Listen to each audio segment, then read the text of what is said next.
Ladies and gentlemen, good evening. Those of you still standing, if you might take your seats, please. Before we begin, I am going to ask that we be intentional about silencing our cell phones or anything that might go ding or ping during the lecture. And I want to make sure, can everyone hear from the mic? In the back, we're okay, we're good? Excellent. All right. So we'll begin, as we have begun the new tradition of doing, with an acknowledgement of the land on which we find ourselves. Oblate School of Theology acknowledges the area we now call San Antonio as the ancestral lands of the numerous affiliated indigenous groups, bands, and clans now collectively referred to as the Coahuiltecan and Tonkawa peoples. We further acknowledge the San Antonio River as Yanaguana, meaning spirit waters in Payaya, a language of the Tapilam Coahuiltecan nation. We honor their enduring presence and connection to this land, which includes Yanaguana and the surrounding environment. I also want to acknowledge the 377 souls interred at Oblate Cemetery, with whom we share this campus. Their presence on these grounds demonstrates the commitment and connection of the missionary oblates of Mary Immaculate to the communities of the faithful of Central and Southwest Texas.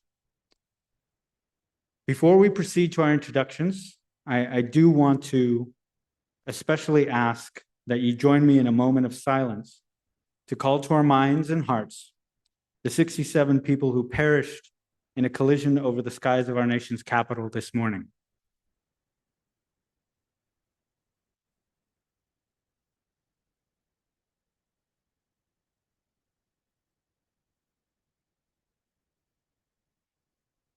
Thank you.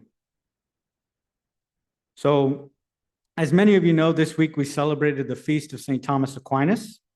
This annual St. Thomas Aquinas lecture is hosted by the Dominican Friars of San Antonio, and it celebrates the intellectual and theological contributions of St. Thomas Aquinas, one of the most influential Dominican theologians. This event is part of their long-standing tradition of promoting study and dialogue rooted in their charism of preaching and the pursuit of truth. St. Thomas Aquinas' teachings emphasize faith and reason, integrating philosophical inquiry with theological reflection. It's my deep honor to introduce the man who will introduce our speaker for this evening, my first professor here at Oblate School of Theology, and in whose classroom I learned the real meaning of what it means to philosophize and theologize with the whole of your heart and the whole of your mind. Please welcome to the podium, Father John Markey.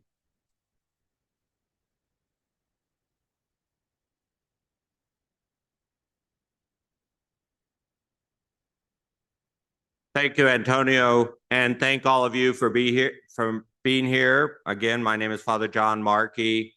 I'm a Dominican of the province of St. Martin de Porres. Our local community here is dedicated to St. Juan Macias. We've been at Oblate in various forms for almost 30 years. Our local community has been teaching here for 15 years between the three of us. It's just a joy to celebrate the Feast of Thomas Aquinas.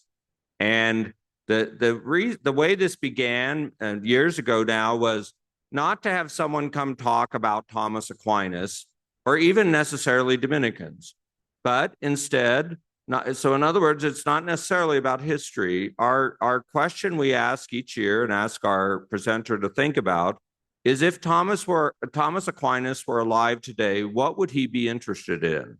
Or what are some of the things he'd be studying or trying to understand, or great figures that he'd be trying to interpret, just as he innovated and both reflected on the past and integrated it into a new theological and philosophical world and of his time. So too, our task is always to look forward and to look around and to take into consideration the realities of our lives, because God always speaks to people in real things in real life and not in abstractions, as he says, or mere ideas. So it's with that we have this speaker tonight who we're very proud of as a brother and a friar who's carrying on that great tradition in many, many ways. Father Wayne, all of us have our part. So now Father Wayne will talk about Carlos. And so thank you all again for being here.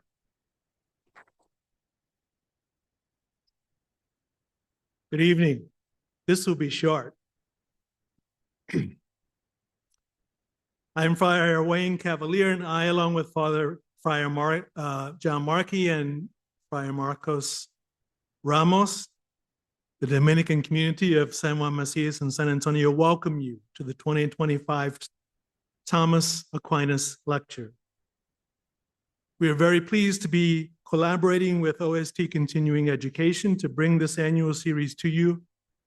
We want especially to recognize the effort and creativity of John Markey, whose commitment to the lecture series and his creativity in choosing speakers makes it possible. I want to extend a warm welcome to those of you who are able to join us online, and also to those of you who are able to be present in this space. Both the presence of the absent and the presence as embodiment in a particular context are central themes in the theological work of our speaker tonight. Whichever is the case for you, we Dominican friars of San Antonio, we now include Brother Carlos with us, delight in your presence. We are equally proud and excited to share with you the rich theological insights of our brother Carlos Mendoza-Álvarez. Carlos, who is also a Dominican friar, nevertheless comes to us from a Jesuit scholarly stronghold in Boston, Massachusetts, known as Boston College, where he serves as tenured professor in the Department of Theology. At the same time, Carlos serves as the member of the board of directors of Concilium, the International Journal of Theology, a journal of theological thinking featuring the work of theologians from 5 continents, published in 6 languages. He leads a research project at Boston College called the Beyond Global Violence Initiative, studying what is called decolonial theology, which involves listening carefully to how different groups are facing violence, such as climate change, migration, patriarchy, or human rights violations. I think you would agree it is a timely topic to pursue these days. He says that these kinds of issues are global, and theologically, we need to think about that and have something to say to and with those communities.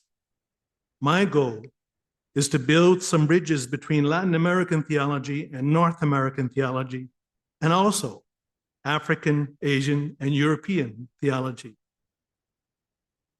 Brother Carlos is the author of 4 books and counting, editor of 8 volumes, and author of 50 articles. Tonight, we are pleased to share with you his insights on otherness and revelation, the reception of Aquinas and the work of Gustavo Gutiérrez. Brother Carlos.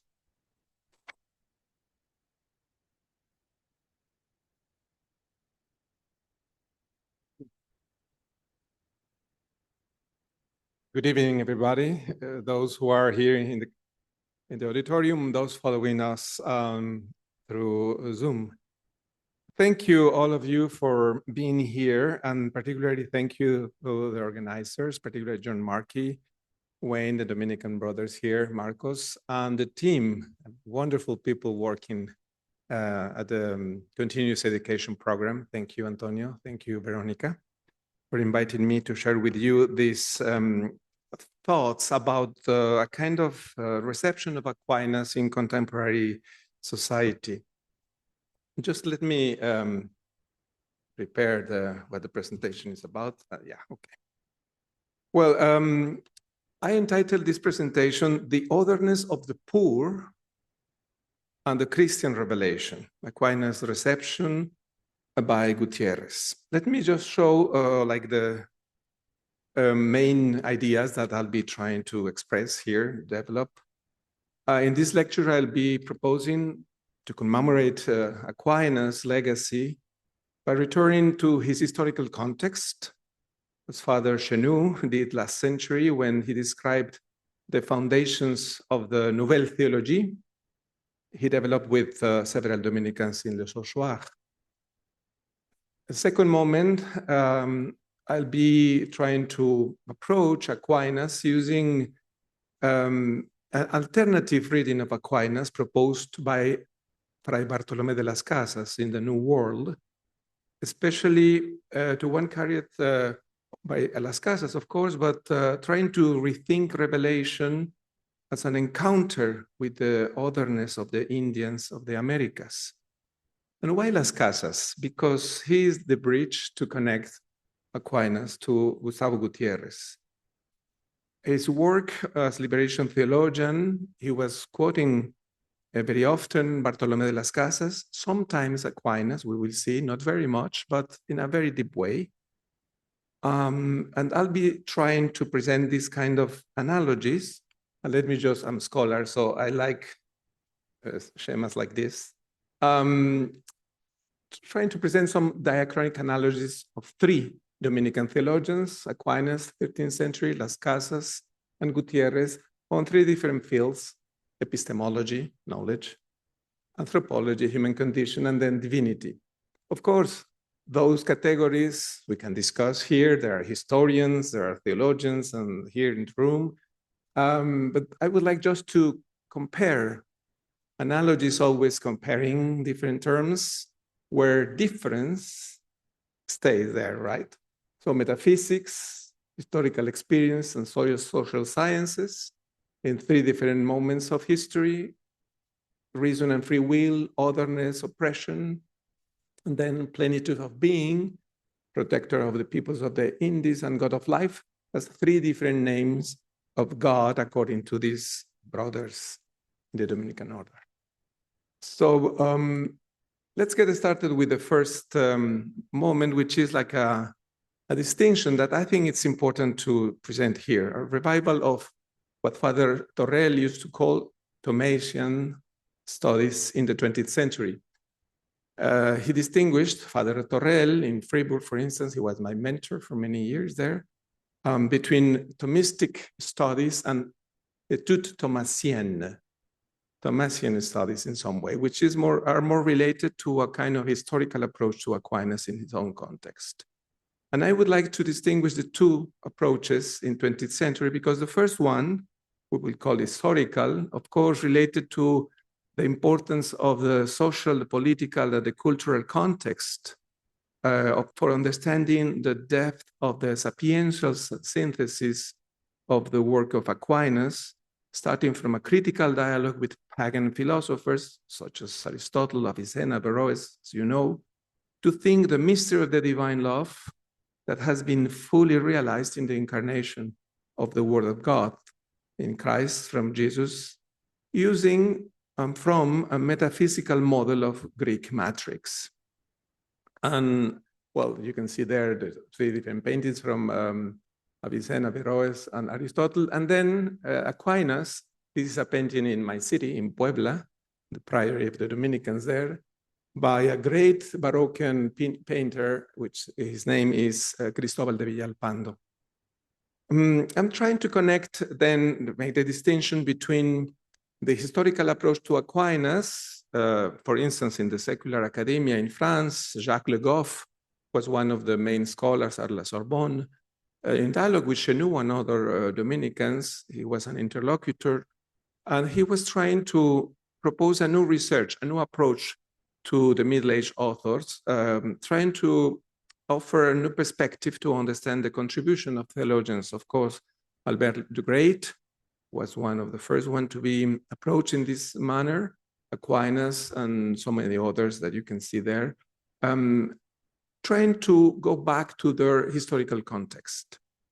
And La Nouvelle Théologie developed by the Dominicans, of course, by the Jesuits also, Le Fauvier, but the Dominicans and Le Sorchoir, was in the first half of the 20th century, picked up this perspective to return to the sources of the Dominican charism, applying also this historical methodology research to interpret the origins of the Sancta Predicatio, as Father Vicaire used to do in the 60s, 70s, 80s, last century, in order to understand the process of foundation of the Dominican order and the thought of the main authors in 13th century, like Albert the Great, Thomas Aquinas, Meister Eckhart in 14th century, and so on.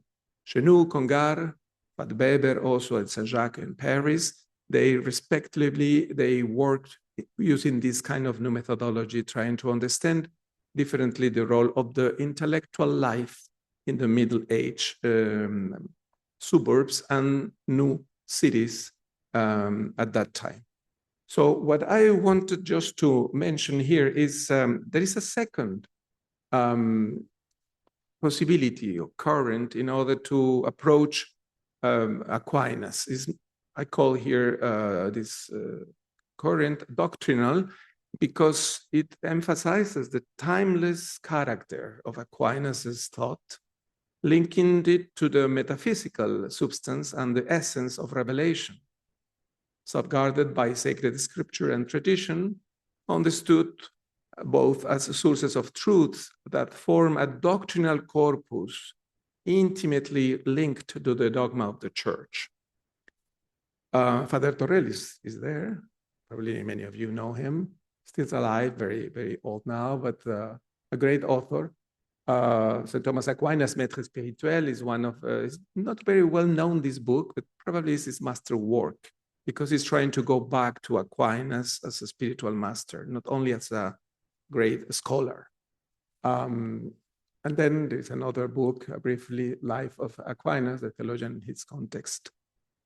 But even if Father Torrell was like the representative of this another tradition that I call here doctrinal, La Revue Thomiste in Toulouse was an epicenter of this thought in the first half of the 20th century, and later created connections with Freiburg in Switzerland, Krakow in Poland, Buenos Aires in Argentina, and in Washington, D.C., in this country. This current is distinguished by being a doctrinaire Thomism, despite the insistence of Jean-Pierre Torrell, one of the founders, to underline and distinguish the historical context and then the doctrine that Thomism has been developed for centuries later. And that was expressed in the church connected to the dogma and the moral teaching. I suggest this distinction because I think that Gustavo Gutiérrez, because of the influence of Chenu and Christian Ducoc, who is there, his mentor in Lyon, he was closer to the first approach to Aquinas in the 20th century, following particularly Chenu.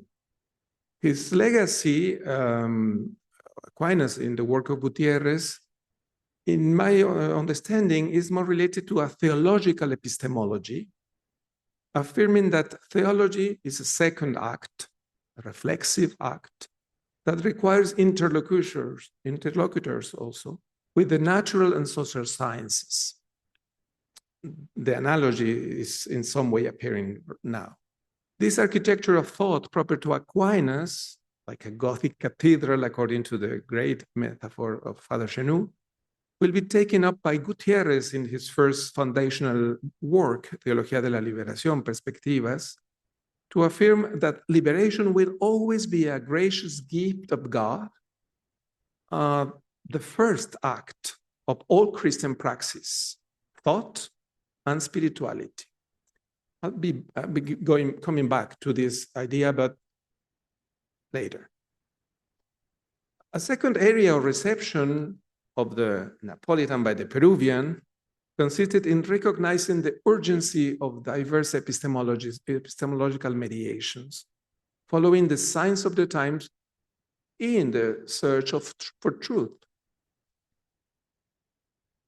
He concentrated on this, it was concentrated in two specific areas. The first, understanding the character of the gratuity of the divine love, the divine being, and the redemption that moves God's entrails. The second is to analyze the secular world with greater rigor, particularly the suffering of the innocent in the experience of the poor, which is produced as impoverishment by structures of injustice and sin. In the time of Aquinas, this mediation was mainly philosophical. In the case of Gutierrez, it was socioanalytical and hermeneutical, with the theoretical resources of our time. But before coming to our context, similar and somewhat different from that of Gutierrez, let us pause for a moment in Bartolomé de las Casas, who is a crucial mediator to understand the connection of Aquinas with Gutierrez and with our time of systemic violence that must be confronted with the grace of Christ.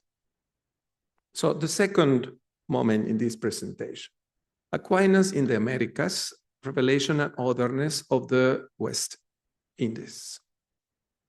The colonial church was established in the Americas after the violent imperial conquest of the 16th century by the Spanish and Portuguese crowns. It transplanted the Baroquean, in some way, Thomistic doctrine that was developed around the Council of Trent in Europe.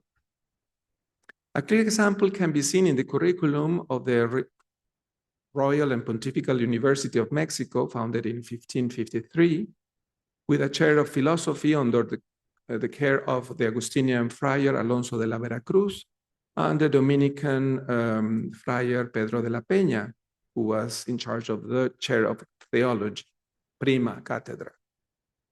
The doctrinal education of the missionaries of that colonial period reflected a strategy of colonial evangelization, ratified by the missionaries and the Provincial Council, of Mexico in 1536 and 1546, and the Provincial Council of Lima in 51. But, however, there were other readings of Aquinas performed in the first half of the 16th century by missionaries with a Renaissance profile, who arrived in the Caribbean and New Spain at the end of the 15th century and during the first half of the 16th century. It was a generation marked by an utopian zeal, such as Vasco de Quiroga in Michoacán and Bartolomé de las Casas in Chiapas, in the case of the New Spain, of course, in Peru, where there were other Renaissance missionaries who were trying to evangelize differently from other strategies that were performed by some more colonial missionaries. This mood marked a different mission model, more attentive to the wisdom of the conquered people, who sought to redirect the crimes committed against entire peoples by the Spanish crown, trying to rescue the world view of these subjugated peoples. But they were a minority that rode against the current, as exemplified by the case of the Colegio Tlatelolco in Mexico, Tenochtitlan in 16th century, created by the Franciscans for the education of native clergy, which was abruptly closed after the existence of almost half a century, because it did not correspond to the idiosyncrasy of the colonial world. There are some texts about this decision that are really very powerfully disqualifying indigenous as non-rational beings, incapable of understanding Christian doctrine. The debate of the rationality of the Indians, for example, which concluded with Pope Paul III, Bull Sublimis Deus, in 1536, used scholastic argumentation, from Aquinas particularly, to defend such rationality and their consequence, human dignity. It functioned as a shield to contain the massacre represented by the conquest and its colonial institutions, especially the encomienda. Another relevant example of this application of Aristotelian and Thomistic scholasticism in the New World was the confrontation of Valladolid. It's well known, between Ginés de Sepúlveda, a great philosopher at the time, and Bartolomé de las Casas in the presence of the King of Spain, to justify the subjugation of the new subjects of the Spanish crown through fallacious philosophical arguments of Sepúlveda on the dignity of the American Indians as serfs, appealing to a twisted reading of Aristotle. At the heart of this theological argument to defend the peoples of the New World, Las Casas appeals to the notion of natural inspiration. This is a great quotation, given by the divine providence, and quoting Aquinas himself. According to the saints, especially Aquinas, it must be held as very confident that if someone were to grow up in the jungle or among brute animals and follow the dictates of natural reason in the desire for good and the fight for evil, God would reveal to him by an interior inspiration all that is necessary to believe, or would send him some preacher of the faith, as Peter was sent to Cornelius and Paul to the Macedonians. By the way, Las Casas in some other texts talks about Quetzalcoatl as one of the messengers sent by the divine providence to the new people. Las Casas had drawn from other sources, not only Aquinas and the scholastics. The sermon of the Dominican friar Antón de Montesinos in Hispaniola on the fourth Sunday of Advent of 1511 was for the cleric encomendero. Don't forget that Las Casas was a priest in charge of slaves, his first part of his life, an encomendero. And that painting is representing exactly this. He's a priest, a cleric, a diocesan priest, and he was like taking care of some indigenous people as encomendero. But because of this sermon where Fray Montesinos was asking the Spaniards in the island, but also the crown, are no men? ¿Acaso estos no son hombres?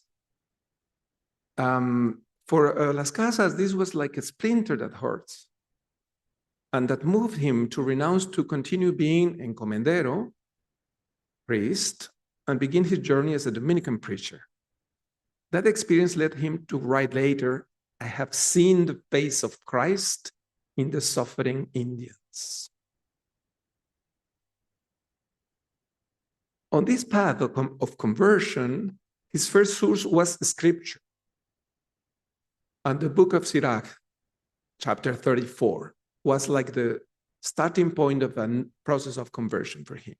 And the text is so powerful, and he applied to himself. The offering to God made of ill-gotten things is unclean. He has no pleasure in the offerings of the wicked. The highest does not accept the offerings of the wicked. He does not forgive their sins, even if they offer him many sacrifices. To steal from the poor and offer it to God is like killing a child in the sight of God. It is like killing a son in his father's sight.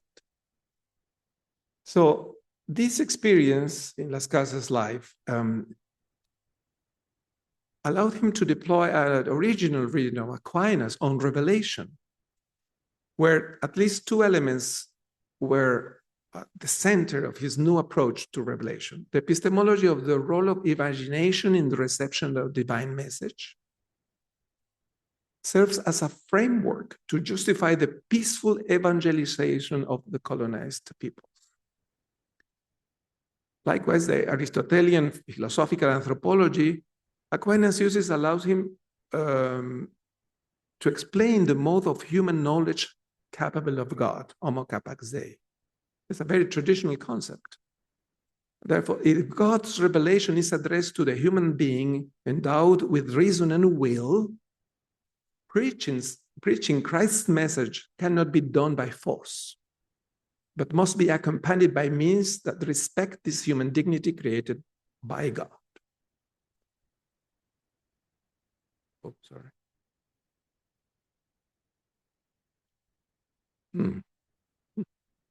Sorry for this.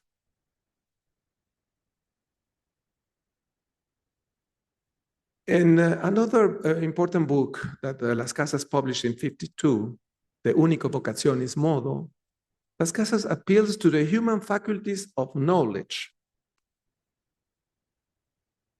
ratio, and affection, voluntas, to propose a method of peaceful evangelization that he practiced before the book, of course, in Alta Verapaz in Guatemala since 1529, and previously in Cumaná in the Gulf of Paria, located in the northern coast of Venezuela in 1520. A missionary practice later replicated in Florida, here in this country, by his disciple, Fray Luis de Cáncer. In this crucial work, De Unico Vocationis Modo, Las Casas understand the dynamism of revelation and its transmission to other cultures in a different way. Las Casas proposed the seduction of the will and the persuasion of the intelligence as the only way of preaching the gospel. And following the prophet Isaiah, and this is the quotation. For the rain says, is the water that placidly, softly, and gently descends the snow to the earth. For just as the rain and the snow come down from heaven, not an impetuous, violent, and all the shorter, the more precipitous, but gradually, gently, and softly, and soak into the earth with his fall. So also the preaching and the doctrine of the word of God must be presented to the hearers persuasively and attractively, which means that it must be soft, gentle, placid, dilated, or slow and modest way. It's a great text. And through this interpretation, commented by Gutierrez, by the way, we can understand better the connection between an anthropology of voluntas and ratio related to a particular way of mission, evangelize, a mission code for all times, says Gutierrez. And this is a quotation of the book of Gutierrez about Las Casas. This idea inspired the efforts undertaken by Las Casas, along with other Dominican and Franciscan friars, in a region heretofore thought as a land of war, but now undergoing a meaningful change of name and coming to be called Verapaz, true peace. Here, in this least corner of the Indies, the inhabitants have had the time required to accept the faith freely, the space that they have needed that they might attain an authentic knowledge of God without fear and without dissimulation. The religious freedom enjoyed by those who live in this region is accompanied by a political liberty. So this anthropological vision caused him obviously to reject the presence of the Spanish army preceding the missionaries in the conquered Mayan and Caribbean lands in his preaching ministry. And this, of course, earned him many disqualifications among the colonizers, especially in the metropolis. But there is another conversion that is part of Las Casas' thinking that Gutierrez is also taking into account, his late conversion about the slavery from Africa. When Las Casas became aware of the terrible traffic of people enslaved by the Portuguese crown from Africa to the American continent during his passage through Lisbon in 1547. Although in his writings in favor of the Indians, in his first writings, he suggests on several occasions that the Africans would be more resistant to the harsh working condition. He later recognized this error.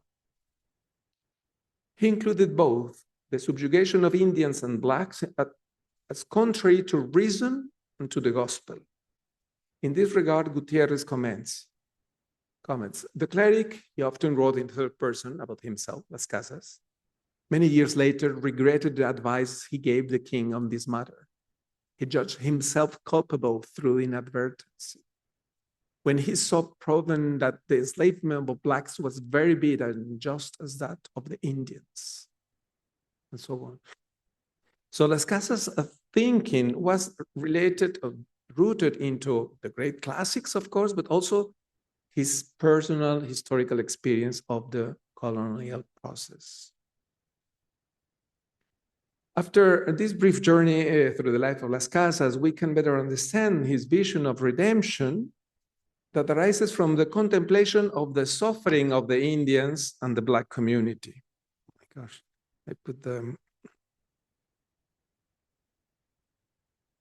Where he was contemplated the suffering of the Indian and Black people suffering in the New World as faces of Christ crucified.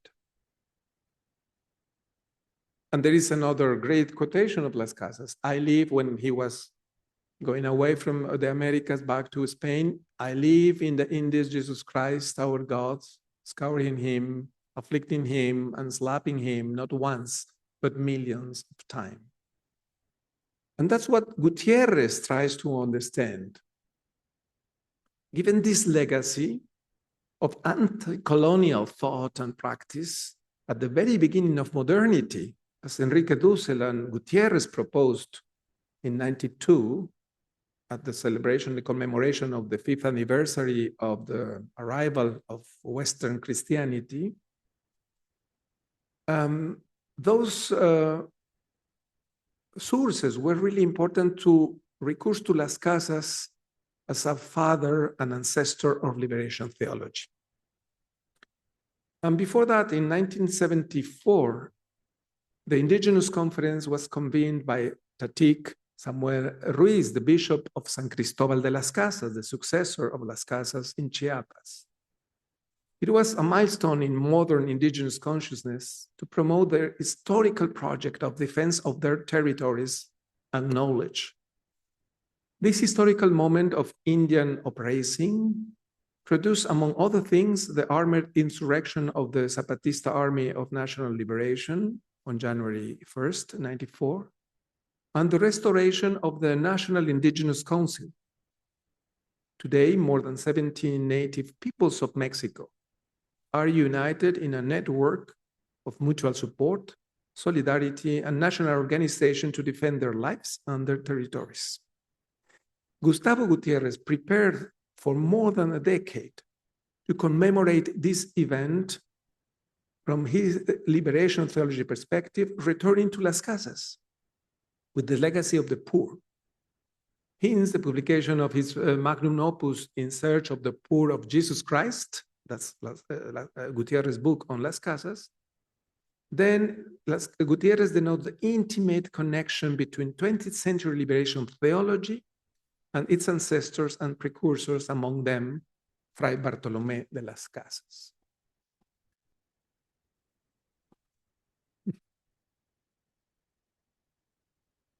A third step, the moment in this presentation, yeah, I have time. Gutierrez as a creative interpreter, Aquinas to confront the crisis of modernity from the reverse side of history. Thus, we come to the heart of this lecture on the reception of Aquinas by Gutierrez. In his foundational work, Gutierrez mentions Aquinas 9 times, 3 times in the body of his text, 5 times in the notes, and once in the general index. Quantitatively, Aquinas is a minor reference in the Peruvian theological work. However, we can trace some significant influences in the architecture of his thought, and I propose here to explore this alternative reading of Aquinas' legacy for contemporary Latin American theologians.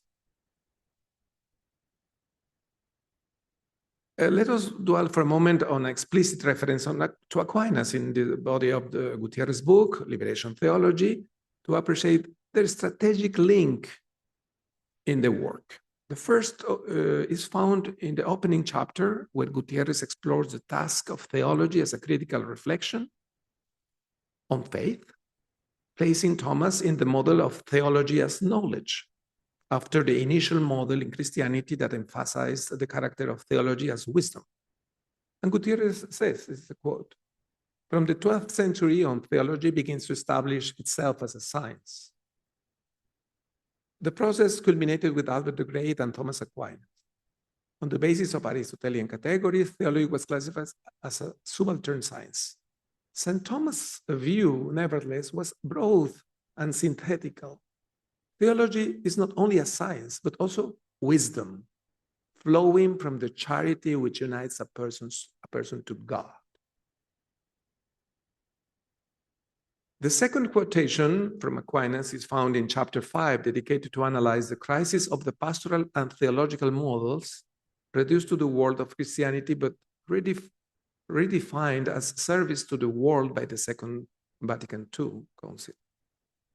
To justify the unity of the church mission with service to the world, going beyond the division of the profane and the sacred and the natural, supernatural, Gutierrez appeals to the unity of the call, turning to Aquinas to underline the unity of the gift of grace in the anthropology of the innate desire to see God, that precise theology. The quote is there: the orientation towards God is viewed here by Aquinas as a constitutive element of the human spirit. Every act of knowing implicitly contains the desire to know God. This desire defines human intellectual dynamics.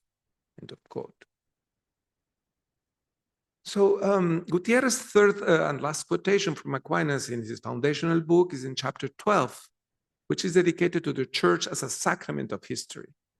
In particular, he turns to Aquinas to explain the question of the universality of salvation, the mediation of the church, and religious tolerance for other religions, especially Judaism. In this sense, Gutierrez underlines that in the model of Christianity, Aquinas applied the concept of tolerance to the Jews, to extend it to the Christian who guiltily separated themselves from the church.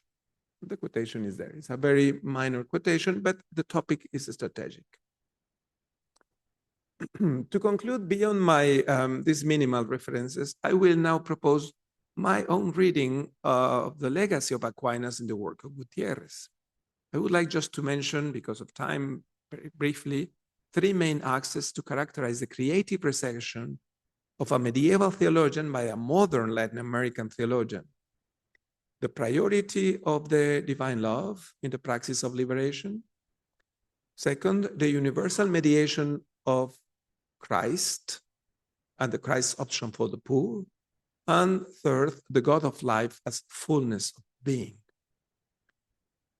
In his fundamental work, let's get started with the first, Theology of Liberation, published in 1971, Gutierrez starts with a crucial distinction for his thought. Quoting Aquinas, the first act of theology is divine love. Praxis is about that, according to Gutierrez, following Aquinas. Theology is the second act, reflecting that divine praxis. In this sense, both Aquinas and Gutierrez connect with the theological background of the real, from which God's relationship with the cosmos flows through the acts of creation, revelation, and redemption. It is worth noting that in this first act lies the primary source of the option for the poor, proposed by liberation theology, despite the repeated criticism of Marxist influence in Gutierrez's work, with the false accusation that the option for the poor and the revelation of the liberating God baptized the class struggle as an instrument of divine action. Nothing could be further from the theological sense of liberation that springs from divine praxis.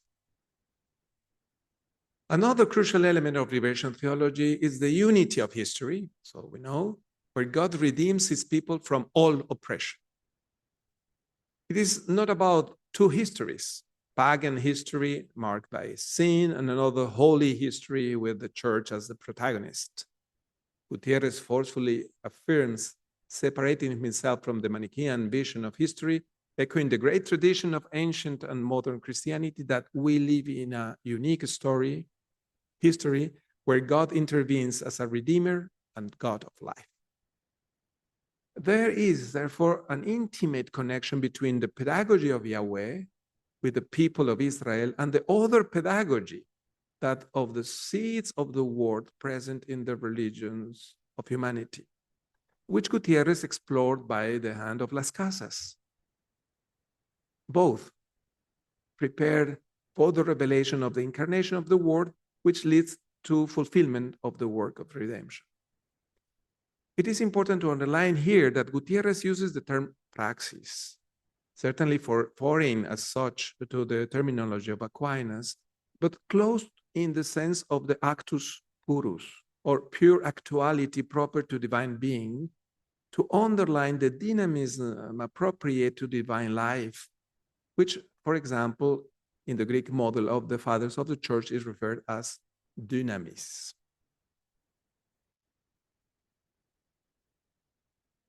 In sum, the priority of the theological source of existence and the divine being is updated by Gutierrez following Aquinas as a praxis of love of the God of life, and as a principle of divine and human liberation from all oppression as an expression of the sin of the world. Theology, by its epistemological status as a second act, will always be at the service of that praxis of God and of the people of God that has as its main interlocutors the poor of the earth, according to the testimony of the people of Israel in their exodus from the slavery in Egypt, as the firstborn of many nations on the road to liberation. It is about the universal promise of the land. All people are summoned in the promise of the land that symbolizes life, with justice and dignity for all nations, and not a territory given by God to a specific people, snatching it through holy wars to other peoples, as Christian Zionism and the religious and political ideology of the State of Israel pretends in our days. The second aspect, in my understanding of Aquinas' reception by Gutierrez, is Jesus Christ's ministry in the source of his historical strength of the poor. As we know, the moral life according to Aquinas is defined according to the adage gratia suppone naturam accelevans, that divine love perfects the person through the cardinal virtues as the receptacle of the theological virtues that animate the path of sequela Christi, following Christ. Following this route for Aquinas, the path of moral perfection is marked by an articulation of will and reason that harmonizes with the virtue of prudence, which is the knot that binds the cardinal vital as recta ratio agibilium, where true judgment is translated into action. As we have seen previously, Las Casas, as a reader of Aquinas, will follow this same path, but emphasizing the urgency of peaceful evangelization in the context of the colonial war suffered by the Indian people. In this way, Las Casas updated Aquinas' theological anthropology 3 centuries later, using this theoretical framework to advocate for the rationality of the Indians, the indigenous peoples, their right to autonomy, and the value of their religion. Thus, Las Casas emphasized the need to understand the reverence for God that these people had as the culmination of their knowledge. For Las Casas, this was the justification for the peaceful proclamation of the gospel of Jesus to those people as the only possible way. Gutierrez, commenting on Las Casas as a predecessor and ancestor of liberation theology, will emphasize the ethical and spiritual dimension of the otherness represented by the Indians. As the most radical expression of the rejection of otherness, the injustice with which a Christian nation has treated them in name but idolaters in its action will appear. Gutierrez highlights this achievement of Las Casas' spirituality in the following terms. It's a very interesting quotation. The summit of spirituality can only be reached if one perceives, as Bartolomé de las Casas did, the poor man of the gospel in the Indian. We are here at the core of the theological thought of Las Casas. The inhabitants of the Indies are undoubtedly human beings with all the rights this implies. Still, they are above all for him. Our brothers, and Christ has given his life for them to the point of identifying himself with those oppressed Indians. And continue commenting Gutierrez. Las Casas has the perspicacity, the audacity to see in the Indian more than an infidel, a non-Christian, a poor man according to the gospel. His position, therefore, has deep biblical and spiritual roots, which invariably lead to the practice of solidarity with the poor. End of quotation. So seeing in the colonized Indians the face of Jesus Christ, Las Casas was more radical than Aquinas, for he perceived the cry of the innocent as the principle of revelation of the God of light. From this interminglingly between the anthropology of human faculties and the primacy of the praxis of divine love, the moral agency of the poor will be considered by Gutierrez as the fruit of the grace of Christ and becomes a historical force of liberation in the context of old and new oppressions. In the third chapter of his book, We Drink from Our Own Wells, called the Free to Love, Gutierrez quotes Aquinas to underline the double dynamism of freedom from the freedom for and freedom for, an anthropological structure of liberation. This is another quotation. I'll be just underlining the phrase in bold. Freedom for love, for communion, the attainment of love and communion is the final stage of liberation. Once again, the theological source and the theological goal of liberation is God's love. We propose here a diachronic view of understanding the creative reception of Aquinas by Gutierrez via Las Casas. In this way, we can reconnect with the moral thought of the theological virtues masterfully developed by Aquinas, but radicalized by Las Casas at the beginning of colonial modernity, incorporating with Gutierrez new epistemological mediations to understand the moral agency of the poor. The option for the poor is not only in one sense.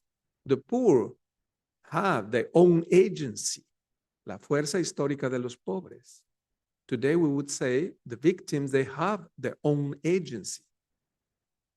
Following closely the life of Bartolomé de las Casas in search of the poor of Jesus Christ, after his conversion as an encomendero priest, Gutierrez will propose a path of conversion of the Latin American and Caribbean church.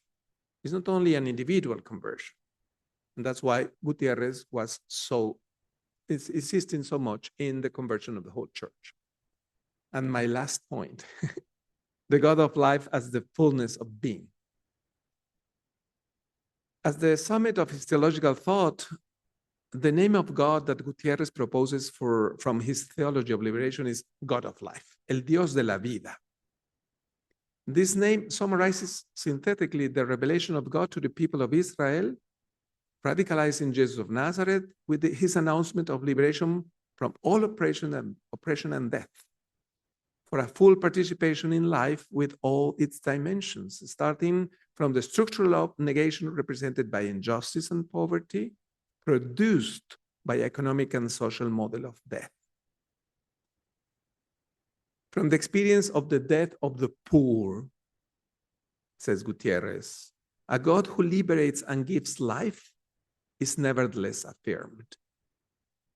The lived experience of God and the reflection on God that originate in the impoverished and marginalized sectors of the human race emphasize this perspective. I feel God differently, says a character in the book of Arguedas, in the light of her experience as a woman, a human being, who is neglected and looked upon as inferior. The same claim can be made by the unimportant people of this world, those who suffer abuse in body and dignity from the mighty.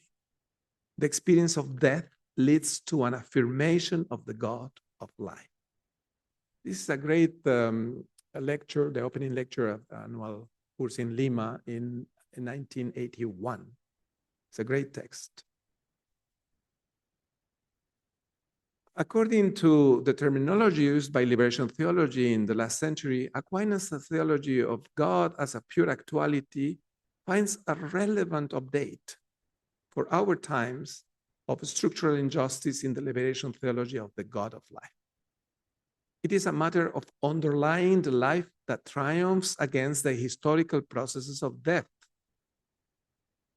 that afflict above all the poor and the oppressed, as well as many other persons and people threatened by authoritarian regimes, a predatory capitalist economy, and ideologies of sovereign power that subjugate the majorities. Following us in this vein of the otherness of the Indians as the principle of proximity to the love of God, Gutierrez masterfully summarizes the wisdom of Las Casas in the following terms. Another long quotation, but great.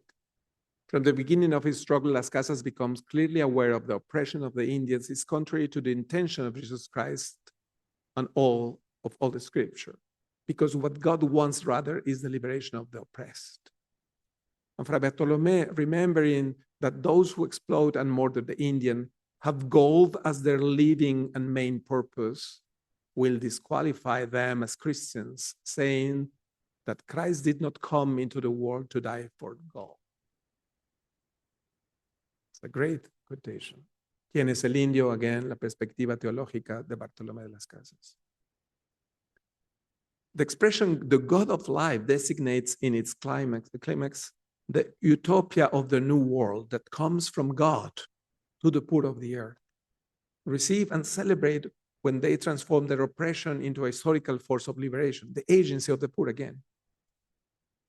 Eminently through the ecclesial praxis of base communities located in the peripheries of the world, the seeds of the reign of God are being spread to improve the historical process of liberation.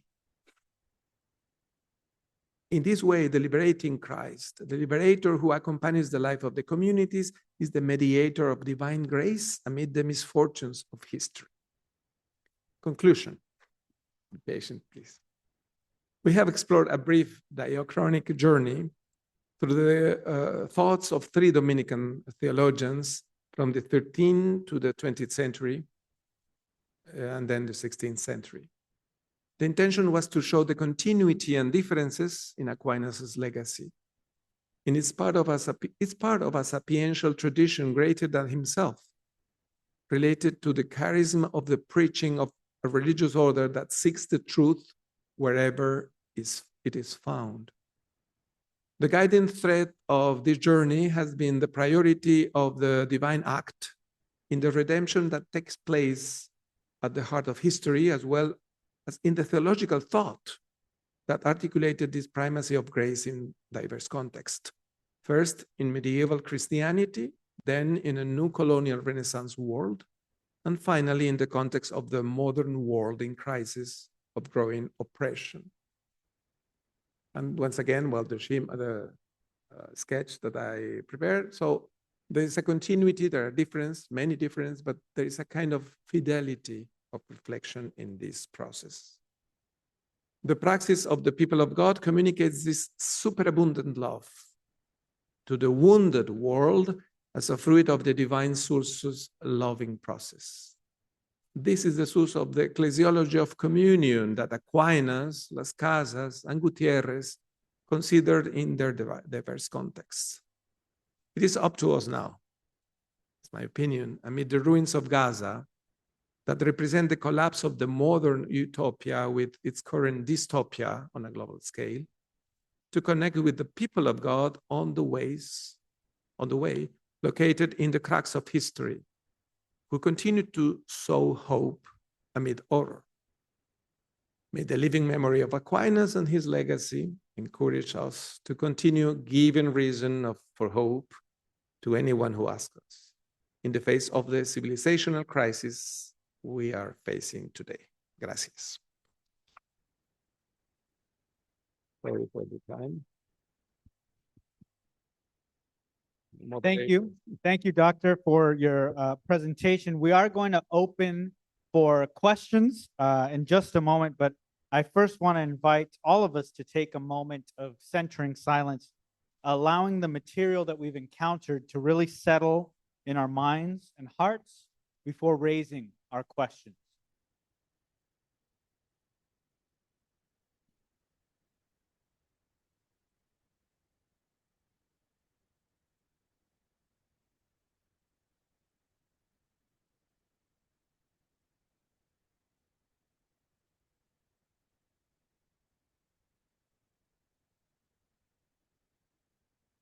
Thank you.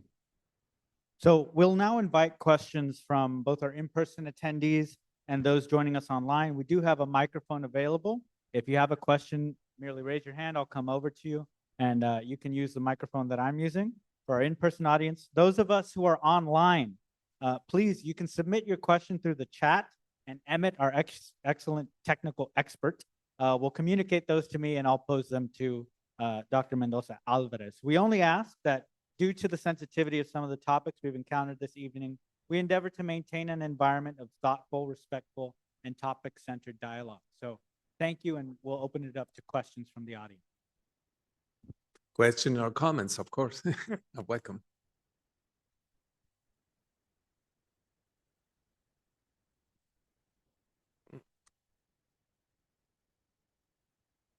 Thank you, Carlos. I'm sorry to take the first question, but that was fascinating. I mean, I so rarely take notes anymore. It's something, but it says something about me. Could you say more? This was fascinating. The role of imagination in both the gift of revelation and the reception by human beings that Bartolomé de las Casas takes from Aquinas. I thought that was fascinating, and you kind of said that, but it strikes me as a very critical opponent of this issue of imagination. Yeah. Well, that was part of my doctoral dissertation some years ago, 30 years ago. So I remember one of the chapters about the role of imagination in Aquinas, particularly as how the inspiration flows into the prophet's mind through imagination. And particularly Aquinas was all the time looking back to the sources, biblical sources, particularly the prophets, trying to understand and to explain how the role of images has been so powerful in order to communicate God's word. In different texts, not only in the Summa, but the Veritate, for instance. As you know, I mean, I'm preaching to the specialist. But the role of imagination is related as an aspect of the communication between the revelation coming from God through images, sometimes dreams, angel messages, and so on. And then how the prophet plays an important active role, not only passive role, connecting those images and creating good news, some metaphors, some narratives. So this kind of approach is rooted in Aquinas. Las Casas also developed this role of imagination related to the indigenous communities and their as Homo capax Dei, because they were rational beings and gifted with free will. They were also playing their imagination in order to understand the gospel that was announced by the missionaries. But before that, the role of imagination in Las Casas works is related to the religion of those peoples before Christianity. So imagination, the images, the dreams, the messengers, as the divine providence was providing to the missionaries, they were playing that game in some way. So that's why Las Casas was very respectful about even human sacrifices and all the pantheon of divinities in the old American people.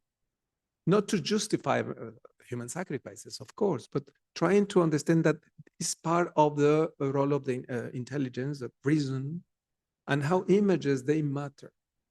That's why in his project of evangelization, music, poetry, dance were part of the process of evangelization, Pacific one. So in the Único Vocaciones model, Las Casas, and he applied that, as I mentioned, in Venezuela, in Guatemala. They were all the time playing this kind of performances, we could say today, trying to attract persuasively the affection of the peoples, and at the same time calling their intelligence into a new way of understanding divinity. So I think the connection is there, as imagination is like the turning point of between mind and body, and the message is incarnate in some way through images, metaphors, and arts, according in Las Casas. Yeah, I think that's amazing. Yeah, it is. And that's why I think Las Casas in some way updated Aquinas, because he was translating this kind of very abstract discussion about the role of images in the prophets, translating to the peoples in the Americas and how their religion, their arts, they were like part of the divine providence communication. And I think that's amazing, because today could be an interesting path to understand the ecology of knowledges that the colonial thinkers like Boaventura de Sousa Santos is proposing, right?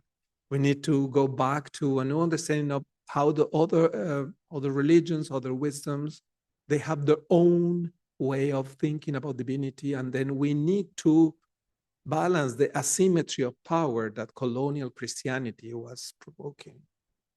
And so if we understand that following Las Casas, 16th century, and then Aquinas, 13th century, but updating this in this context, I think we have an interesting tool. It's very epistemological approach, but I think that's the particular understanding of the Dominican tradition. Just some general ideas about this. Thank you for the question. Thank you. We have another question from our in-person audience. Kind of just related to what John was talking about, the role of the imagination. Do you have any opinion on, we talk about the primacy of the imagination and praxis preceding theology. What do you think about, it's almost like an evangelization of the West, this sort of more rationalistic West at the minute, where a lot of Western people are gravitating towards indigenous shamanism, and especially out of Peru and Central America, things like ayahuasca, and it's kind of reawakening spirituality in a lot of previously very secular and rationalistic people. Do you think somehow that's related to the movement of the spirit, or somehow related to what we just talked about a few minutes ago?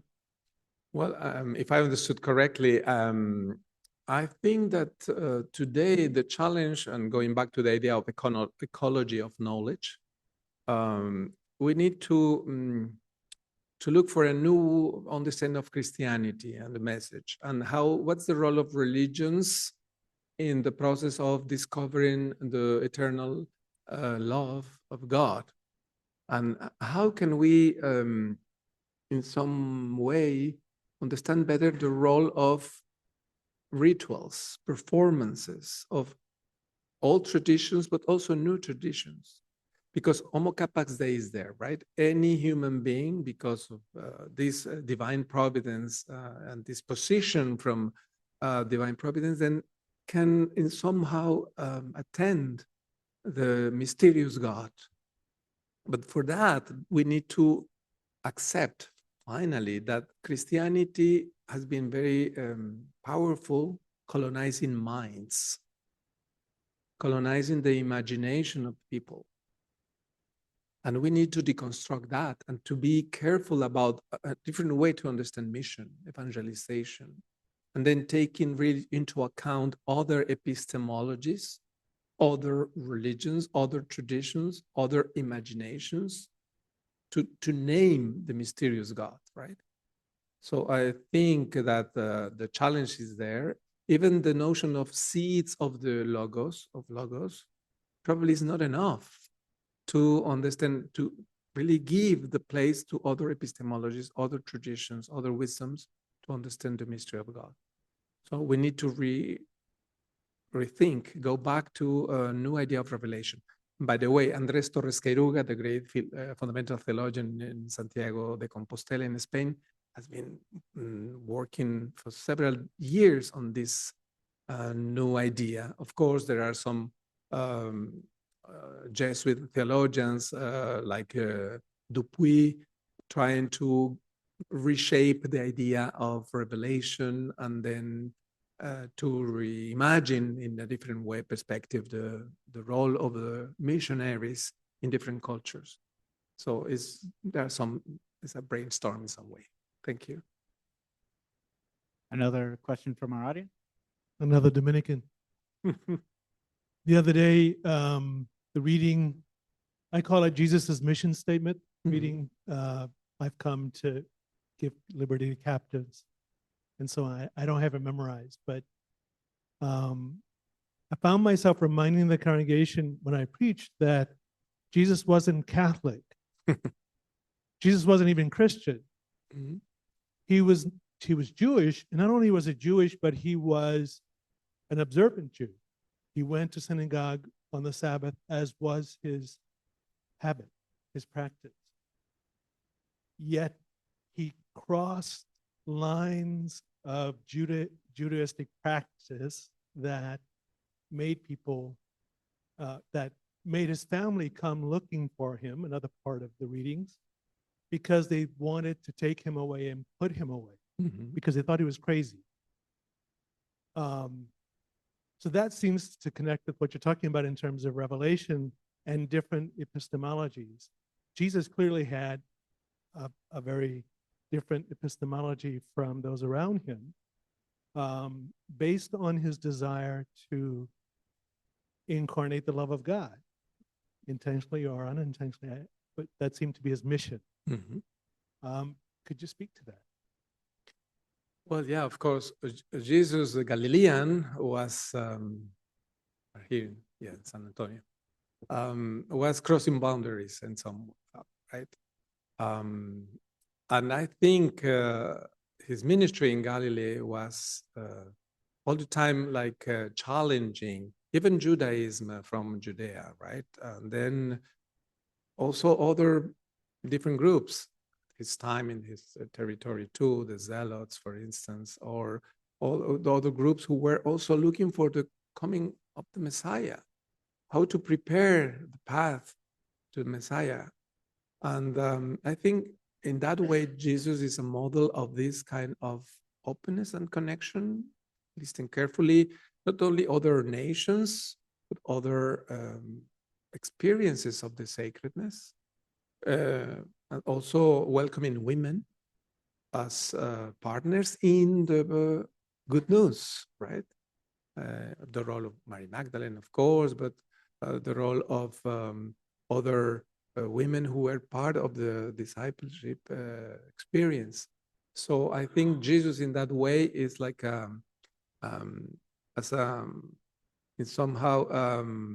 it was not enough orthodox for some people who were in the Temple of Jerusalem. As we know, all the research on historical Jesus and so on, we can perceive differently the role of Jesus related to other cultures.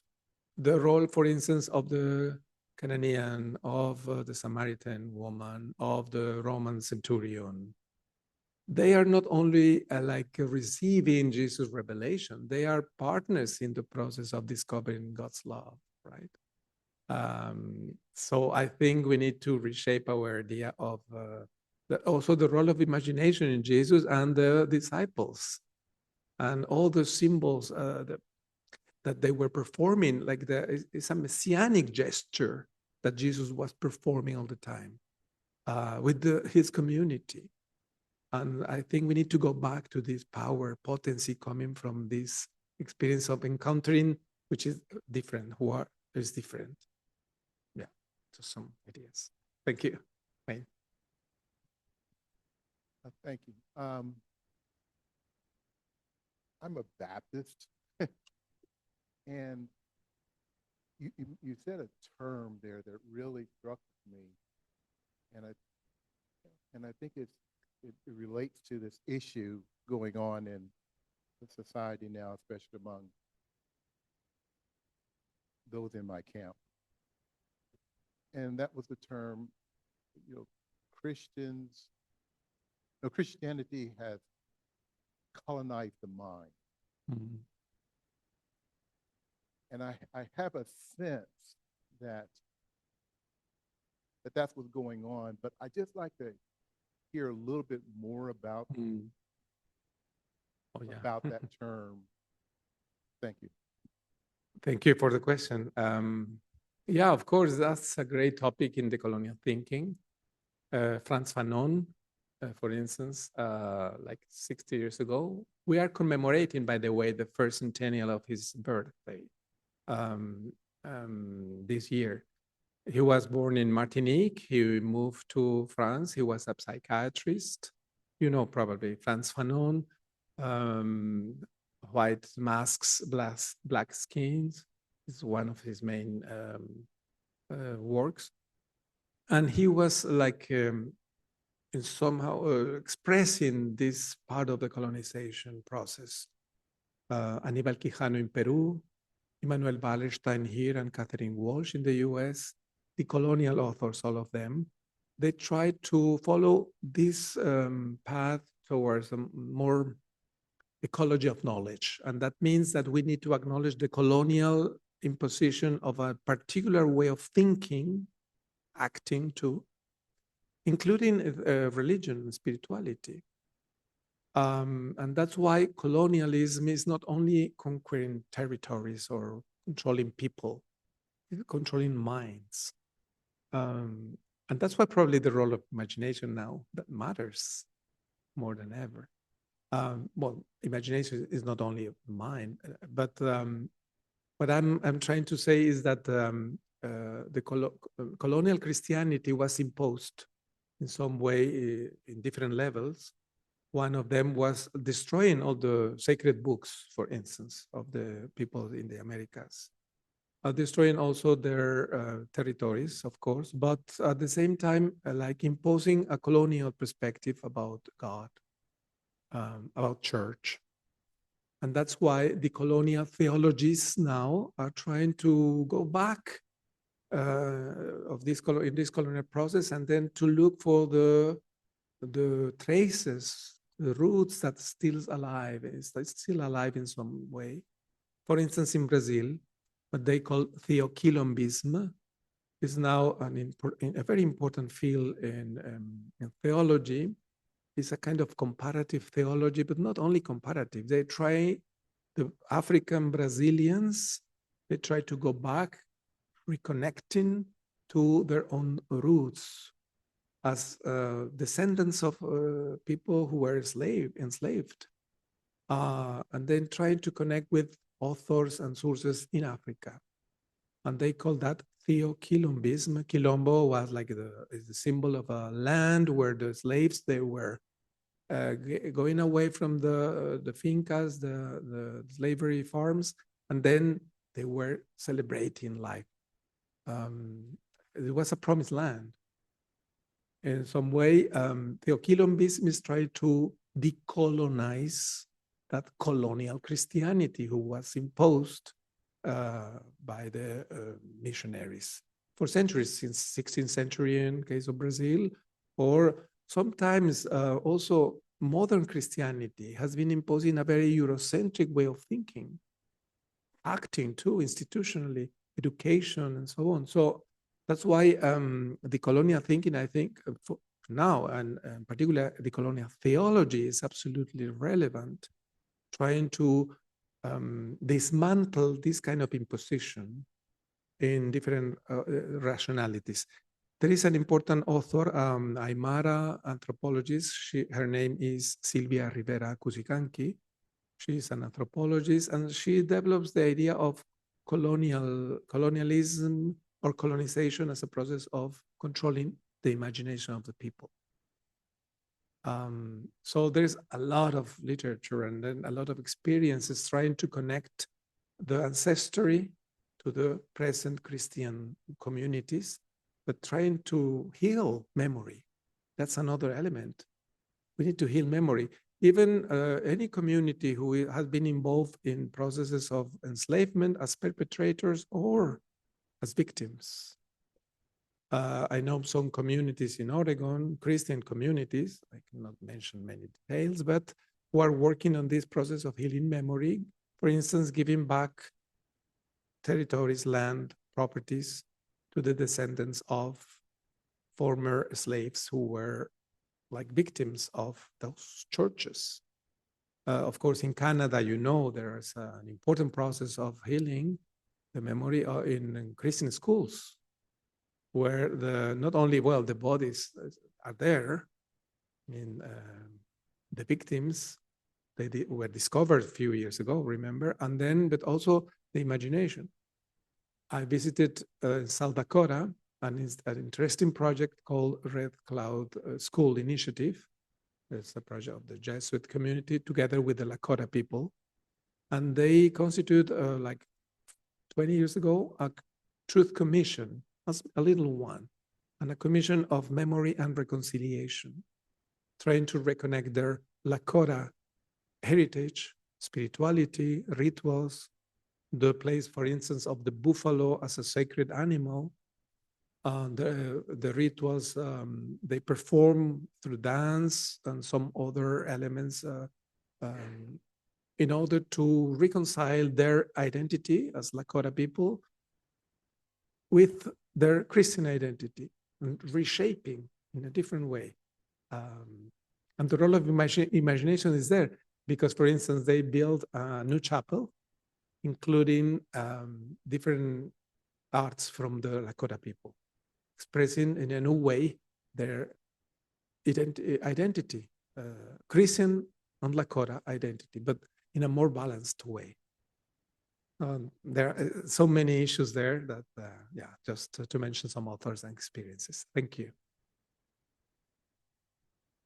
I was very struck by the phrase that you put on the screen, Bartolomé de las Casas' sense of being culpable through inadvertence.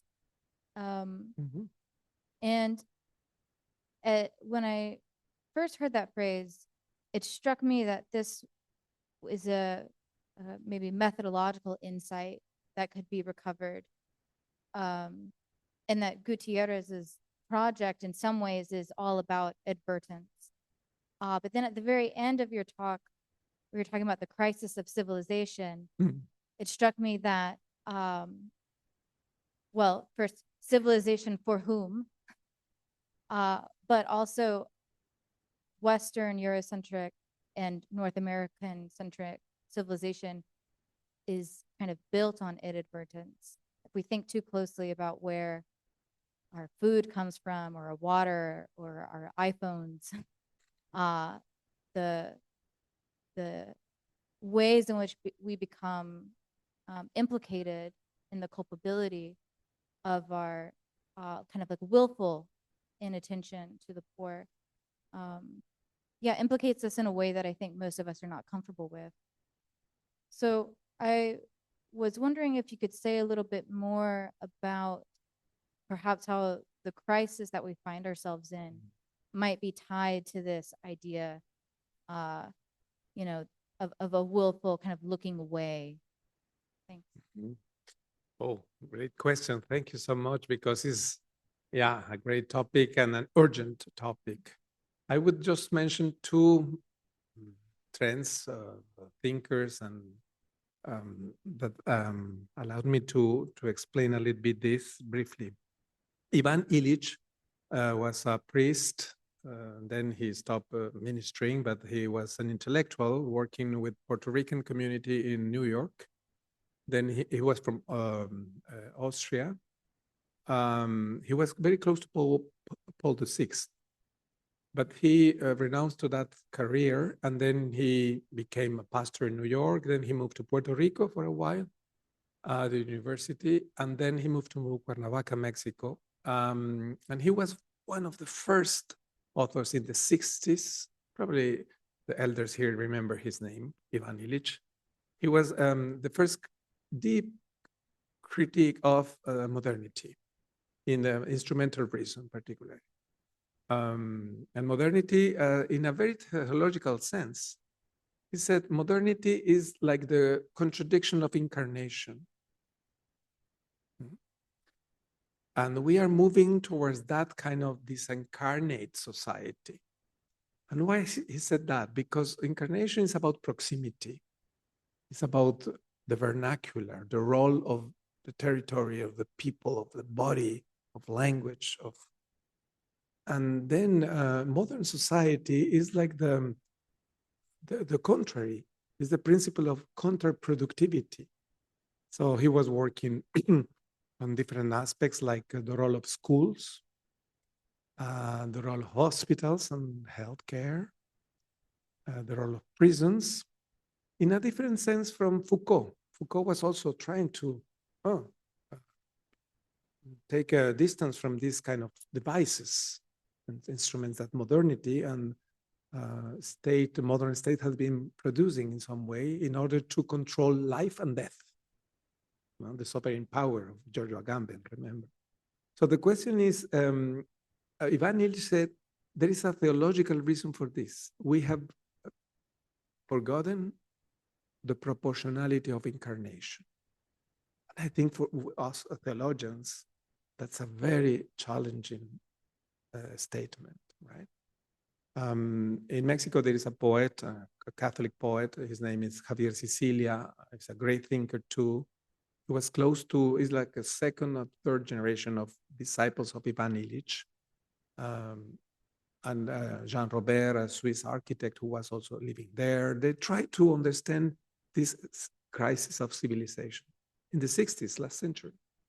And now their ideas are crucial to understand those groups who are located, they call themselves anti-systemic, because what the civilizational crisis is now producing is based in capitalism, extractivist capitalism, patriarchy, neocolonialism, and then I add another element, which is the sacrificial religion.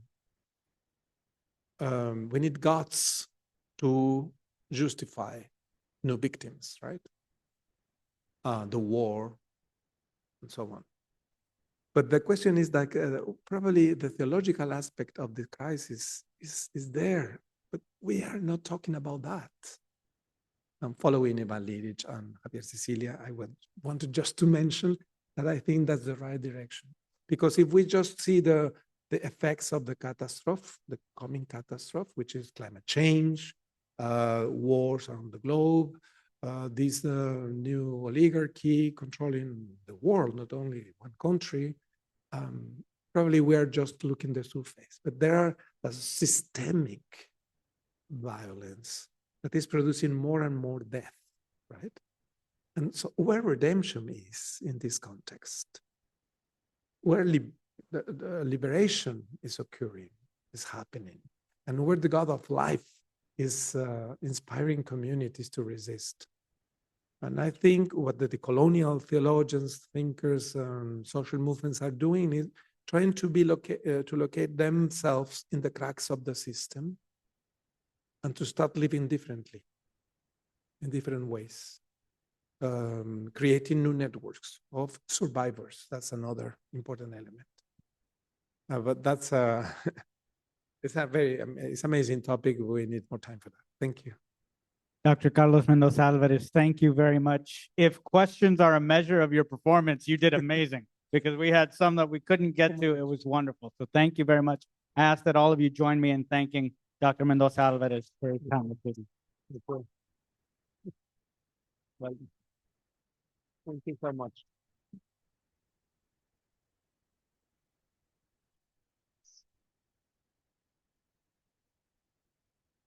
So I would like to also just very briefly thank all of you for joining us this evening for the Aquinas lecture. I assure you, this is really a team effort, as Father Markey alluded to, as Father Wayne acknowledged as well.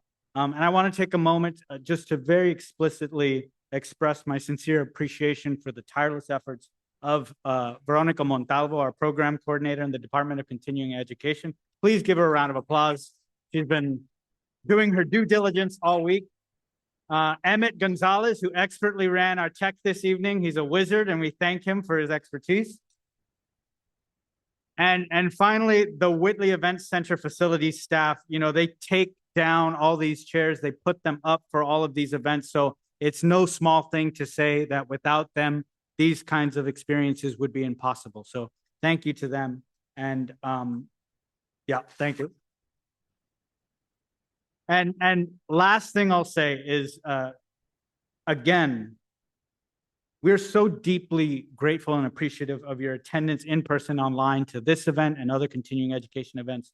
You are the individuals who make real Oblate School of Theology's mission to educate, form, and renew men and women to preach the gospel to the most abandoned. So thank you. Go out and preach it. Good night.